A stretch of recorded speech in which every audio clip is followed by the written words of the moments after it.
ಪರಿಶುದ್ಧ ನಾಮಕ್ಕೆ ಸ್ತೋತ್ರವಾಗಲಿ. ಮತ್ತೊಂದು ದಿನವನ್ನು ಕಾಣುವಂತೆ ದೇವರು ನಮಗೆ ಸಹಾಯ ಮಾಡಿದ್ದಕ್ಕಾಗಿ ಸ್ತೋತ್ರ.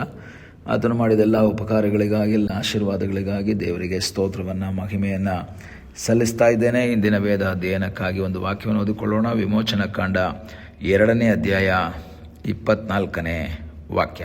ದೇವರು ಅವರ ನರಳಾಟವನ್ನು ಕೇಳಿ ತಾನು ಅಬ್ರಹಾಮ, ಇಸಾಕ, ಯಾಕೋಬರಿಗೆ ಮಾಡಿದ ವಾಗ್ದಾನವನ್ನು ನೆನಪಿಗೆ ತಂದುಕೊಂಡು ಇಸ್ರಾಯೇಲರನ್ನು ನೋಡಿ ಅವರಲ್ಲಿ ಲಕ್ಷ್ಯವಿಟ್ಟನು.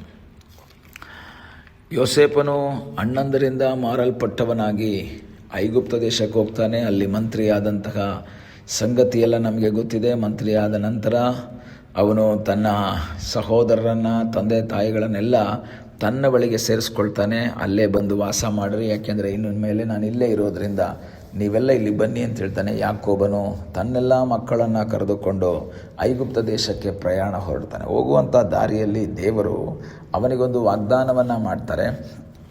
ನಿನ್ನ 4ನೇ ತಲೆಮಾರಿನವರು ಈ ದೇಶಕ್ಕೆ ಹಿಂದಿರುಗಿ ಬರ್ತಾರೆ, ಅದುವರೆಗೂ ನೀವು ಅಲ್ಲೇ ಇರ್ತೀರ. ಯಾಕೋಬನು ಹೋಗ್ತಾನೆ. ಹೆಚ್ಚು ಕಡಿಮೆ 17 ವರ್ಷ ಐಗುಪ್ತ ದೇಶದಲ್ಲಿದ್ದು ಪ್ರಾಣವನ್ನು ಕಳ್ಕೊಳ್ತಾನೆ. ನಂತರ ಯೋಸೇಫನು ಪ್ರಾಣ ಕಳ್ಕೊಳ್ತಾನೆ. ಅವರ ಮಕ್ಕಳು ಈ ರೀತಿಯಲ್ಲಿ ಮುಂದೆ ಬರ್ತಾ ಇರಬೇಕಾದ್ರೆ ಇಸ್ರಾಯೇಲರು ಬಲಗೊಂಡಂತಹ ಸಮಯದಲ್ಲಿ ಐಗುಪ್ತದವರು ಅವರನ್ನು ಬಹಳ ಕಷ್ಟ ಕೊಡ್ತಾರೆ.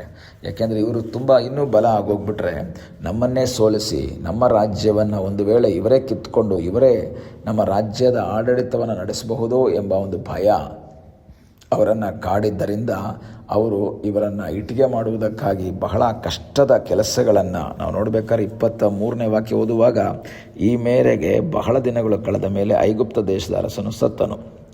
ಇಸ್ರಾಯೇಲರು ತಾವು ಮಾಡಬೇಕಾದ ಬಿಟ್ಟಿ ಕೆಲಸಕ್ಕಾಗಿ ನಿಟ್ಟುಸಿರು ಬಿಟ್ಟು ಗೋಳಾಡ್ತಾ ಇದ್ದಾರೆ. ಅಂದರೆ ಬಿಟ್ಟಿ ಕೆಲಸವನ್ನು ಮಾಡ್ತಾ ಇದ್ದಾರೆ, ಬಹಳ ಕಷ್ಟಪಡ್ತಾ ಇದ್ದಾರೆ.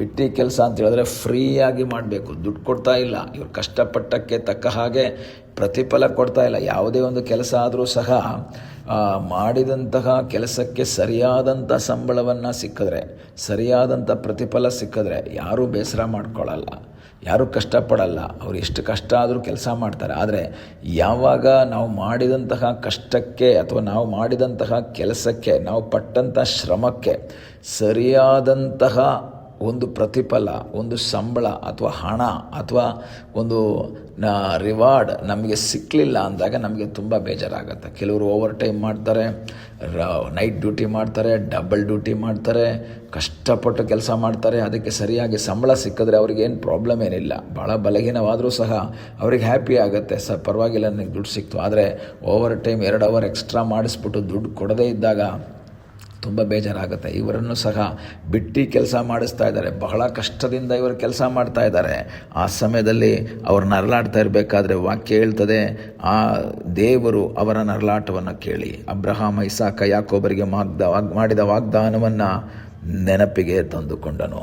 ಇವತ್ತು ನಾನು ಹೇಳೋದಕ್ಕೆ ಬಯಸುವಂತಹ ಒಂದು ಮಾತೇನು ಅಂದರೆ, ನಿನಗಾಗಿ ದೇವರೊಂದು ವಾಗ್ದಾನ ಕೊಟ್ಟಿದ್ರೆ ಅವನು ಮರೆಯುವುದಕ್ಕೆ ಅನೀತಿಯುಳ್ಳ ದೇವರಲ್ಲ.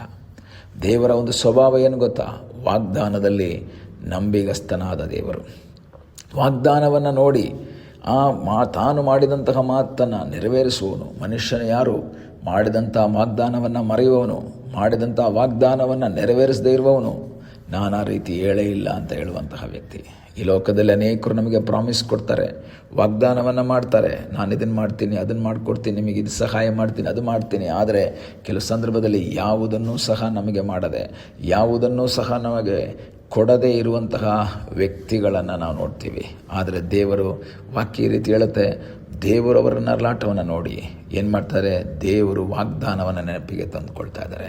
ವಾಗ್ದಾನವನ್ನು ನೆನಪಿಗೆ ತಂದುಕೊಂಡು ಅವರಲ್ಲಿ ದೇವರು ಲಕ್ಷ್ಯವಿಟ್ಟನು. ಈ ಬೆಳಗ್ಗೆ ವಾಕ್ಯವನ್ನು ಕೇಳುವಂತಹ ದೇವರ ಮಗುವೆ, ನಿನಗಾಗಿ ದೇವರೊಂದು ವಾಗ್ದಾನ ಮಾಡಿದರೆ, ನಿನಗೋಸ್ಕರ ದೇವರು ಮಾತಾಡಿದರೆ, ನಿನ್ನನ್ನು ಆಶೀರ್ವದಿಸ್ತೇನೆ, ನಿನ್ನನ್ನು ಬಿಡುಗಡೆ ಮಾಡ್ತೇನೆ, ನಿನಗಾಗಿ ಅದ್ಭುತವನ್ನು ಮಾಡ್ತೇನೆ ಎಂಬುದಾಗಿ ದೇವರು ನಿನಗೊಂದು ವಾಗ್ದಾನ ಕೊಟ್ಟಿದ್ದರೆ, ಆ ವಾಗ್ದಾನವನ್ನು ನೆರವೇರಿಸುವುದಕ್ಕೆ ಆತನು ಶಕ್ತನಾಗಿದ್ದಾನೆ. ಆತನು ನಿನಗಾಗಿ ಅದ್ಭುತವನ್ನು ಮಾಡುವುದಕ್ಕೆ ಶಕ್ತನಾದ ಒಬ್ಬ ದೇವರಾಗಿದ್ದಾನೆ. ಆದ್ದರಿಂದ ದೇವರು ವಾಗ್ದಾನ ಕೊಟ್ಟು ಮರೆತು ಹೋದನಾ ಎಂಬುದಾಗಿ ನಿರಾಶೆ ಪಡೋದು ಬೇಡ. ದೇವರು ಅಬ್ರಹಾಮನಿಗೆ ವಾಗ್ದಾನ ಕೊಟ್ಟಿದ್ದರು, ನಿನ್ನ ಸಂತತಿ ಬಹಳ ಹೆಚ್ಚುತ್ತದೆ, ಈ ದೇಶವನ್ನು ನಿನಗೆ ಕೊಡ್ತೀನಿ ಎಂಬುದಾಗಿ. ಇಸಾಕನಿಗೂ ಯಾಕೋಬನಿಗೂ ಹೇಳಿದಂತಹ ವಾಗ್ದಾನವನ್ನು ದೇವರು ನೆನಪಿಗೆ ತಂದುಕೊಂಡ್ರು. ದೇವರು ನೆನಪು ಮಾಡಿಕೊಂಡ್ರೆ ಅಲ್ಲಿ ಅದ್ಭುತಗಳಿವೆ. ಮನುಷ್ಯ ನೆನಪು ಮಾಡಿಕೊಂಡ್ರೆ ಅದು ಯಾವ ಪ್ರಯೋಜನವೂ ಇಲ್ಲ. ಮನುಷ್ಯ ನೆನಪು ಮಾಡ್ಕೊಳ್ತಾನೆ, ಪ್ರಾಮಿಸ್ ಮಾಡಿಬಿಟ್ಟು ಮತ್ತೆ ಹೋಗ್ತಾನೆ, ಮತ್ತೆ ನೆನಪು ಮಾಡ್ಕೊಳ್ತಾನೆ, ಆಯಿತು ಸಾರಿ ನಾನು ನೆಕ್ಸ್ಟ್ ವೀಕಲ್ಲಿ ಮಾಡ್ತೀನಿ, ನೆಕ್ಸ್ಟ್ ಮಂತಲ್ಲಿ ಮಾಡ್ತೀನಿ. ಆದರೆ ದೇವ್ರು ನೆನಪು ಮಾಡಿಕೊಂಡ್ರೆ, ದೇವರು ಯೋಸೇಫನನ್ನು ನೆನಪು ಮಾಡಿಕೊಂಡ್ರು, ಅದ್ಭುತ ಮಾಡಿದ್ರು. ದೇವರು ಇಸ್ರಾಯೇಲರನ್ನು ನೆನಪು ಮಾಡಿಕೊಂಡ್ರು, ಅದ್ಭುತ ಮಾಡಿದ್ರು. ದೇವರು ರೆಬಕ್ಕಳನ್ನು ನೆನಪು ಮಾಡಿಕೊಂಡ್ರು, ಅವಳಿಗೆ ಮಕ್ಕಳನ್ನು ಕೊಟ್ಟರು. ಇವತ್ತು ನಿನ್ನ ಜೀವಿತದಲ್ಲಿ ದೇವರು ನಿನ್ನನ್ನು ನೆನಪು ಮಾಡಿಕೊಂಡ್ರೆ, ದೇವರು ನಿನ್ನ ಮುಖವನ್ನು ನೋಡೋದಾದರೆ ನಿನಗಾಗಿ ಅದ್ಭುತವನ್ನು ಮಾಡ್ತಾನೆ. ಆದರೆ ಕಷ್ಟದ ಮಧ್ಯದಲ್ಲಿ, ವೇದನೆ ಮಧ್ಯದಲ್ಲಿ ಗುಣಗುಟ್ಟದೆ ದೇವರ ಸನ್ನಿಧಾನದಲ್ಲಿ ಪ್ರಾರ್ಥನೆ ಮಾಡಬೇಕು. ಇಸ್ರಾಯೇಲ್ ಮಕ್ಕಳು ದೇವರ ಸನ್ನಿಧಾನದಲ್ಲಿ ಮೊರೆ ಇಟ್ಟಾಗ ದೇವರು ಆ ವಾಗ್ದಾನಗಳ ನೆನಪಿಗೆ ತಂದುಕೊಂಡು ಅವರನ್ನು ಬಿಡುಗಡೆ ಮಾಡಿದರೆ ನಿನಗಾಗಿಯೂ ಸಹ ಇಳಿದು ಬರುವಂತಹ ಒಬ್ಬ ದೇವರಾಗಿದ್ದಾನೆ. ಮುಂದಿನ ವಾಕ್ಯಗಳಲ್ಲಿ ಓದ್ತೇವೆ, ದೇವರು ಮೋಶೆಯನ್ನು ನೇಮಿಸಿ ಅವರನ್ನು ಬಿಡುಗಡೆ ಮಾಡ್ತಾ ಇದ್ದಾನೆ. ಹೌದು, ಆತನು ಇಳಿದು ಬರ್ತಾನೆ. ನಿನಗೋಸ್ಕರ ಇಳಿದು ಬರುವಂತಹ ಒಬ್ಬ ದೇವರು. ಆತನಲ್ಲಿ ಆಶ್ರಯಿಸು. ಪ್ರಾರ್ಥನೆ ಮಾಡೋಣ. ನಮ್ಮನ್ನು ಬಹಳವಾಗಿ ಪ್ರೀತಿ ಮಾಡುವ ಪರಲೋಕದ ತಂದೆಯಾದ ದೇವರೇ, ಈ ಸಮಯಕ್ಕಾಗಿ ಸ್ತೋತ್ರ.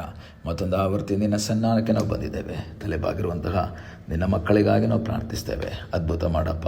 ಅವರ ಜೀವಿತದ ವೇದನೆಯ ಮಧ್ಯದಲ್ಲಿ ನೀನವರಿಗೆ ಮಾಡಿದಂತಹ ವಾಗ್ದಾನವನ್ನು ನೆನೆಸಿ ನೀನವರಿಗಾಗಿ ಅದ್ಭುತವನ್ನು ಮಾಡು. ಬಿಡುಗಡೆಯನ್ನು, ಜಯವನ್ನು, ಆಶೀರ್ವಾದವನ್ನು ಕೊಡೆಂಬುದಾಗಿ ಪ್ರಾರ್ಥಿಸ್ತೇವೆ.